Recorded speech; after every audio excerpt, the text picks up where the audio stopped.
আগামীকাল ভোরে কলম্বিয়ার বিপক্ষে কেমন হবে আর্জেন্টিনার একাদশ কোপা ফাইনালে যাদের নিয়ে নামতে পারে আর্জেন্টিনা শেষ রোমাঞ্চের অপেক্ষা। তারপর পর্দা নামার পালা। যুক্তরাষ্ট্রে চলতি কোপা আমেরিকার ৪৮তম আসরে বাকি কেবল ফাইনাল মহারণ। ২৩ বছর পর ফাইনালে ওঠা কলম্বিয়ার মুখোমুখি হচ্ছে বর্তমান ও ১৫ বারের চ্যাম্পিয়ন বিশ্ব চ্যাম্পিয়ন আর্জেন্টিনা। মিয়ামির হার্ড রক স্টেডিয়ামে সোমবার ভোরে শিরোপা ধরে রাখার মহারণে লিওনেল মেসির দল ৬৫,০০০ দর্শক ধারণক্ষমতার মাঠে বাংলাদেশ সময় ভোর ৬টায় শুরু হবে লড়াই। দুদলের পরিসংখ্যানে বেশ এগিয়ে আর্জেন্টিনা।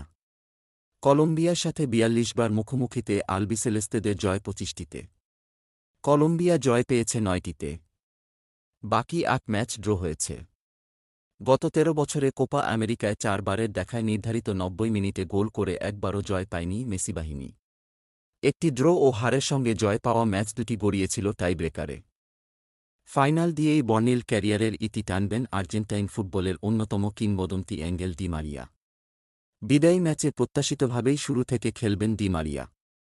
আক্রমণভাগে তার সঙ্গী হবেন অধিনায়ক মেসি ও তরুণ Julian Alvarez.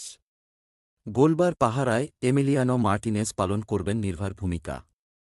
মধ্যভাগে Rodrigo De Paul, Enzo Fernandez ও অ্যালেক্সিস ম্যাক আলিস্টার আছেন কোচ লিওনেল স্কালোনির পছন্দের তালিকায়। আর্জেন্টিনার সম্ভাব্য একাদশ: গোলরক্ষক Emiliano Martinez, defender Cristian Romero, Lisandro Martinez, Gonzalo Montiel, Nicolas Tagliafico, midfielder Rodrigo De Paul, Alexis Mac Allister, Enzo Fernandez, forward Lionel Messi, Angel Di Maria, Julian Alvarez.